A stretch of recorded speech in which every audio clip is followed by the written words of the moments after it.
All right, good morning and morning, Noluthando. Morning, Watu. So today what we will be doing, I'll first and foremost show you how the rook moves. You've already gone through the coordinates course, but I'm still going to guide you. You don't have to worry. And what I'm going to do, I'm going to show you how the rook moves. And then afterwards, we're going to try and go for a typical checkmate using two rooks against the king. So what we're going to be learning there are two things. First and foremost, how to use the pieces, but also how to use the pieces together. The ability to use the pieces together, and using these two pieces together to checkmate the opponent's king. I'm going to explain what checkmate is. What check and checkmate is. Right, no problem. So, but first let's start with the movement of the rook. So now you'll understand that there are different pieces on the board. So the pieces that sit on the corners are called the rooks. Sometimes they're called castles as well, but we generally use the term rook. And so the rook has got 5 points. Now each piece in chess has got a certain number of points. These points, they show how strong the piece is, okay? And they help you because as you are playing, there will come situations where you can trade. You can trade your one piece for your opponent's piece. So it helps when you know who's benefiting from the trade, right? And sometimes you can, it's called to sacrifice a piece, sacrificing material.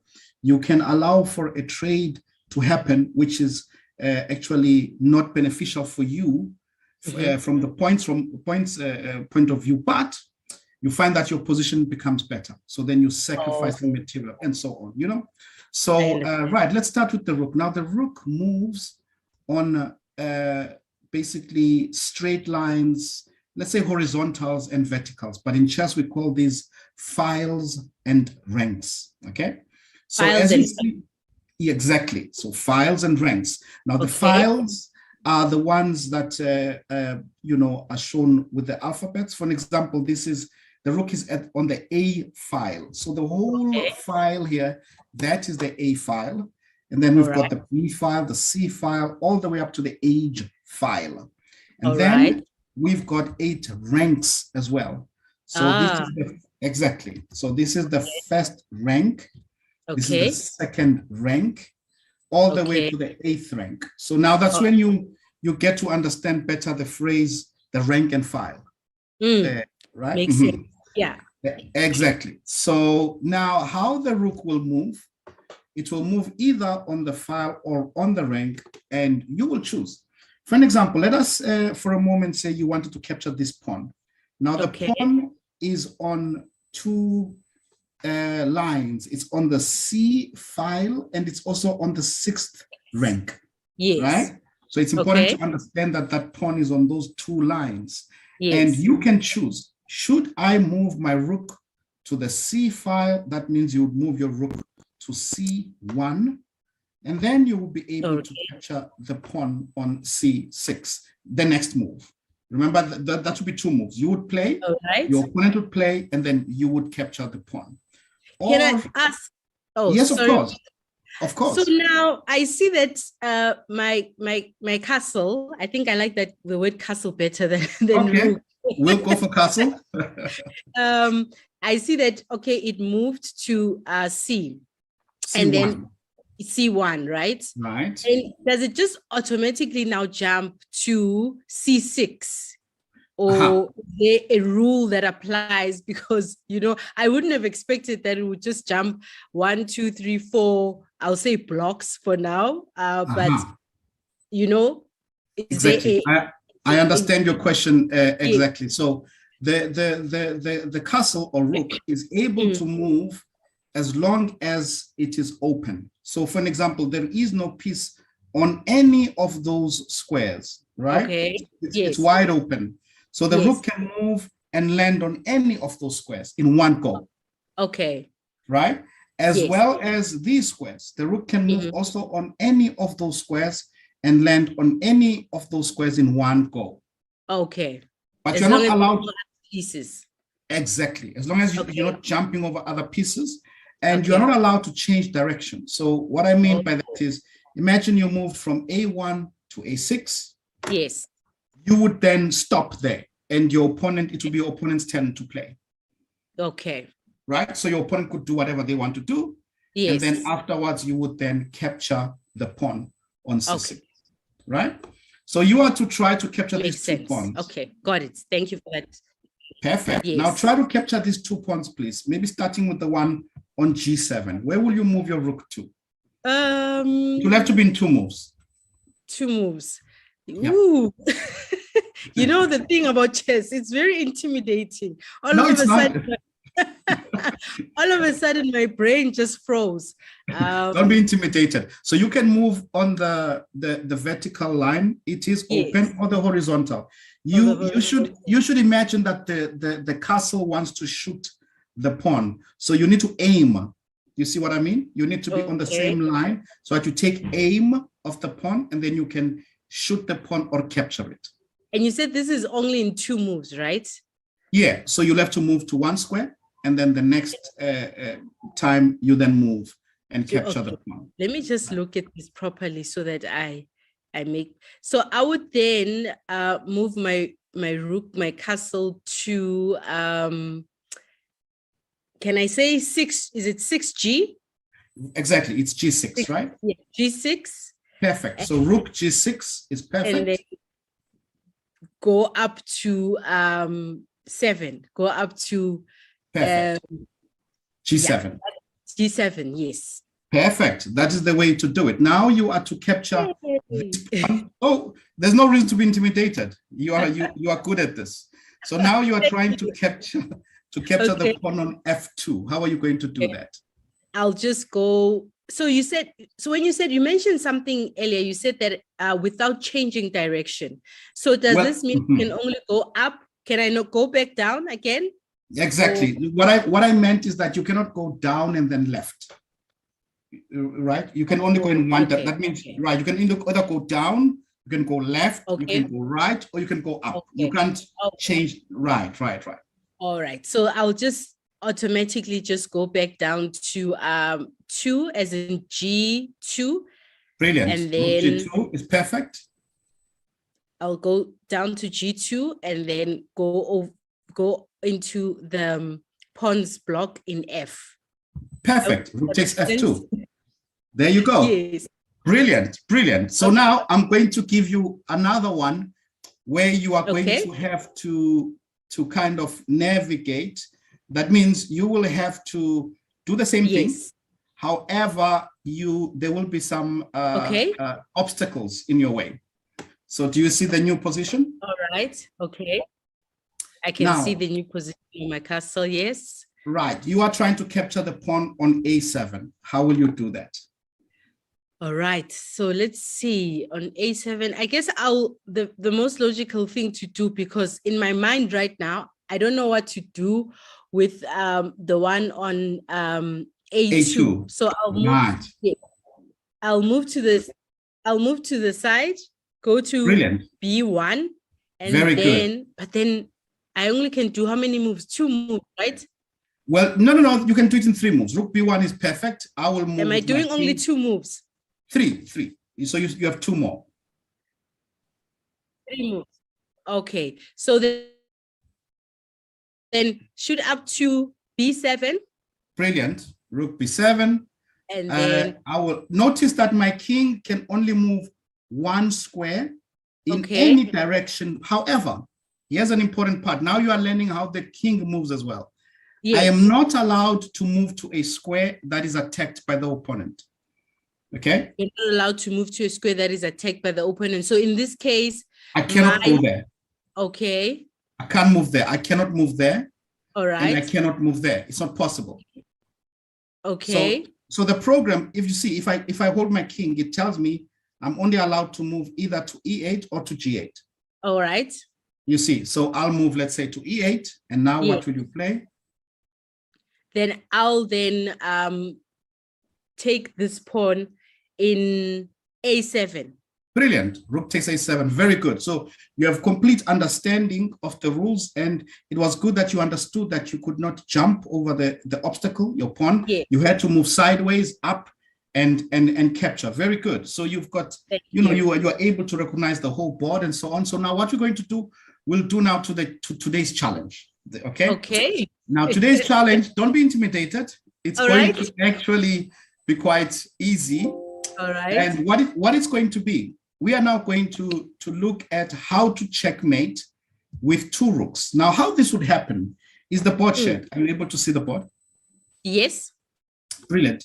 Now, how this would happen, imagine you started with all the pieces, but now you've captured all your opponent's pieces, and now you are ahead. You have 2 rooks ahead, and your opponent only has the king remaining. Yes. Right? So now you've got altogether 10 points because each rook is worth 5 points. You are expecting to win this game, but now you need to checkmate the king. Now checkmate, there are 2 words in that. There's check, and then the other word is mating the king, checkmate, right? Okay. What it means is simple, is that check means that the king is under attack. So whenever the king is in danger, that's when a chess player will say check. You know, if you hear 2 people playing, you'll hear someone saying check, check, check, checkmate, right? Now, check means be careful, your king is in danger. Okay. Right? Yes. I'm not allowed to capture your king. However, I want to create a situation where your king will be attacked, but you are not able to do anything about it. And then you lose the game. That is called checkmate. Oh, okay. Right. You know, we often hear this word. I often hear this word in movies, right? But I've never known the real meaning behind it. So personally today, I can't wait to say checkmate, like how movie stars would actually say it. Exactly. So checkmate basically would mean, you know, a plan has been carried out and the opponent cannot do anything about it. So you hear it in movies. If something happens and someone says checkmate, checkmate. It's over. And they say that it's over. Exactly. It's over. So now what you're going to do though, you're going to have to be careful because the king, okay? So I'm going to show you how to do it first. Then the black king would want to capture one of the rooks, but the king only can move at 1 square at a time. So you have all the time in the world, right? Yes. So the method that we use a very logical method. You want to first, you see the king can move to 8 different squares. For example, when the king is here, it can move there, there. Okay, it cannot move there because this king is there. Okay. Right? This king also controls these 3 squares, but normally it would be able to move there, there, and there. So it would be 8 squares that the king can move to, right? That's a lot of squares. And we cannot checkmate the king when it can move to so many squares. So we want to limit its movement. We want to force this king to the edge of the board.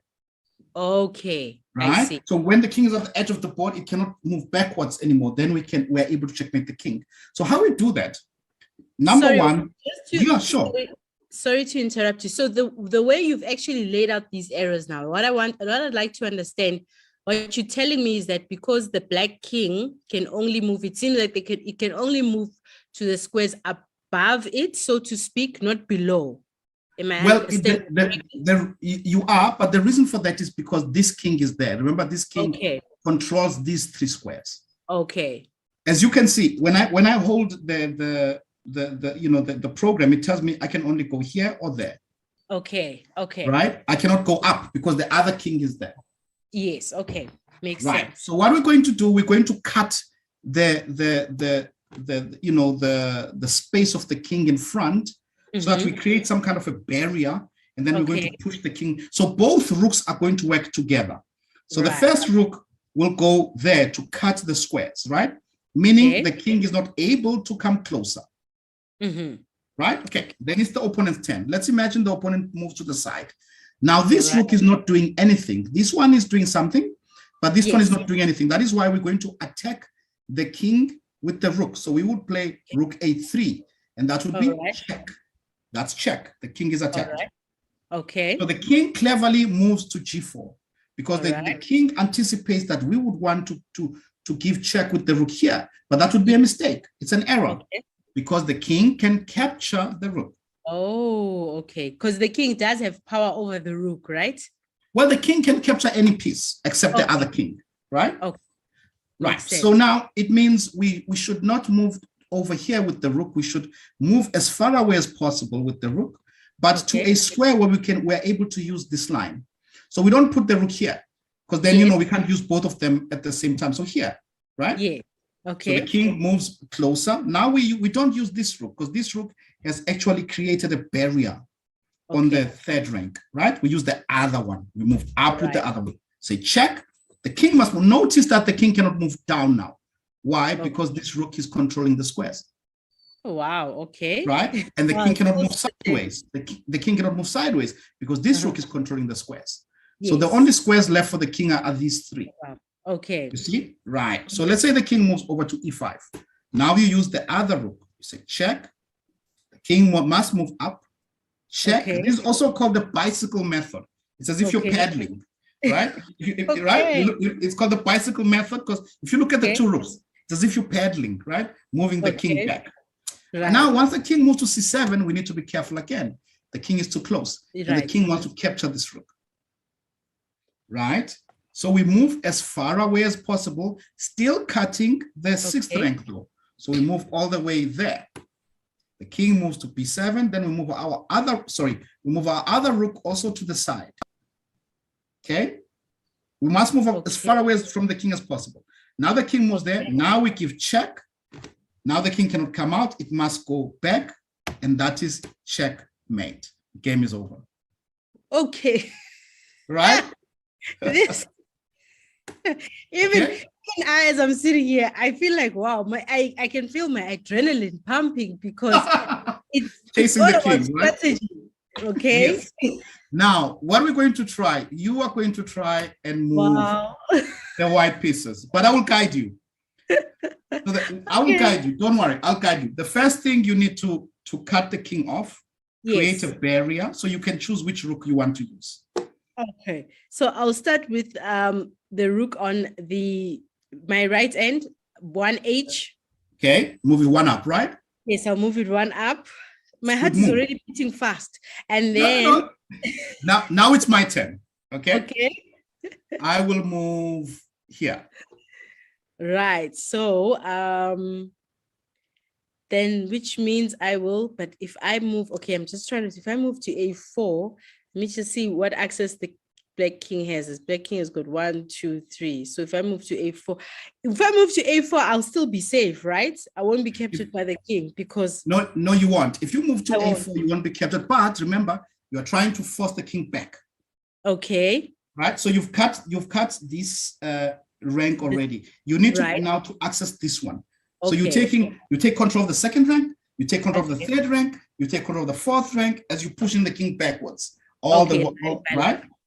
So then I'll take it to a3. Brilliant. That's a brilliant move. Rook a3, check. Now I cannot go back. So I'm going to have to go to c4. Yeah, you're still far, like I still cannot capture you. I'm still far away from your rook. Okay. I'll go to my rook on 2h. Right. And take it to I'll take it to 5h. Okay. No, is 5h? No, I'll take it to 4h. Brilliant. Rook h4 is brilliant. Now you've taken control of the fourth rank. Notice that the king is now on the fifth rank. It started on the third. You've controlled all the ranks. Now it's on the fifth rank. Now you have to be careful because you want to use your rook on a3, but if you move over here, you're too close. I will capture your rook. You can see that, yes, yeah. Uh-huh. Okay, so I'm trying to think, what do I do here? You need to move your rook as far away from the king as possible to give yourself enough time to attack the king. Yes. Right. So best you move your a rook, your a rook, but where do you move it to? That's what I'm thinking. Where do I move it to? Oh, sorry. No problem. Let me just sorry. Where do I move my a rook to? Let's suggest g3, maybe g3, so that is far away. Okay. Yeah, I can see that. So because I could see that a6 or 6a is not It's too close to the king. Exactly. Exactly. If you go there, the king would capture your rook. Exactly. Yeah. So right. I'll follow your suggestion and take it to G3, right? G3. Yes. Brilliant. Okay. So now I'm going to go here. Now you're on your way. Right. So I'll then take my rook on 4H and put it on 5H. But be careful of your barriers, right? So which rook is controlling the barrier? Which one is making sure that the king cannot come closer? Is it this one or is it that one? That's the important key. Okay, I may have missed that. So, okay. I'm not sure what that is, but I can guess. There it is. Look, that rook is controlling those squares, making sure the king cannot come closer, right? Okay. So you'd have to use the other rook. That's what I mean. Oh, okay. So that means I'll then take the rook on G3 and have it over to, what's this? G5. Brilliant. G5. Rook G5 check is brilliant. Okay. I'm going to play king C6. All right. Then I'll take, so let's just see. Can I take the same rook again on G5 and then? Well, you'd have to think now who, you see that the roles always change. Oh, right? okay. So after the check. Right. Okay. So then I'll take the rook on 4H. Exactly. Put it on 6H. Exactly. You see, that is why this is called the bicycle method. You know, you're pedaling left, right, like that. Makes sense. So exactly. So I move there. And then I'll take my rook on G5 and then put it on G7. Okay. Check. And now I'm going to play king D8. You're almost there. And then I'll take my rook on 6H and put it on 8H. Checkmate. Bravo. I'll tell you something. I will tell you something, right? Yes. I will tell you something. I actually have not seen someone get that and checkmate so quickly. you have incredible potential. So now you do. You have incredible potential, and so that is how you checkmate the king. But I must admit, you actually special. You are able to see the space because it's not that easy. It takes a while, and some people actually have to develop that. You know, some people when they are chasing the king, right? They sort of lose direction. They're not sure where they're chasing the king. You know, all of a sudden, the king will go out and so on. But you were able to control the space. And thank you. I think look, if you took more lessons, very soon you'd be South African champion. So I think we should stop. I like this. It's actually very fulfilling. It's a fulfilling game because it actually really does mentally challenge you, because what you want to do is you don't want to lose sight of your strategy. So that's the part that I'm enjoying more than anything, but I'm still nervous. I don't know why. Chess, like I've always said, it's that sports or that's leisurely thing that you just feel it's for specialized people. But I see I have potential to be specialized as well. No, you already are. So as you see, that is what it is exactly. But you can imagine, of course, when you're playing someone, they will be putting obstacles in your way. They'll be, from the word go, they'll be trying. But it's actually, it's very entertaining, and you really are doing a lot of strategy, and visualization. Okay, now remember that now this would be what we'd call the end game. Okay, here you already have beaten your opponent, so to speak. You have taken their whole army and so on. But before that, there's a whole fight that goes on. But the most important part is to be able to checkmate the opponent. So yeah, big up to you. Thank you. You are able to checkmate. Bravo. So yeah, brilliant. That's all I can say. Thank you so much, Watu. I really did it. I really do enjoy this. It is highly, I didn't think that chess could be this entertaining, but it's actually quite entertaining. The suspense, I think for me, it's the suspense that I'm enjoying, because I'm like, wow, what do I do next? What's going on? Brilliant. No, thank you very much for being a brilliant student today, and yeah, that went very well.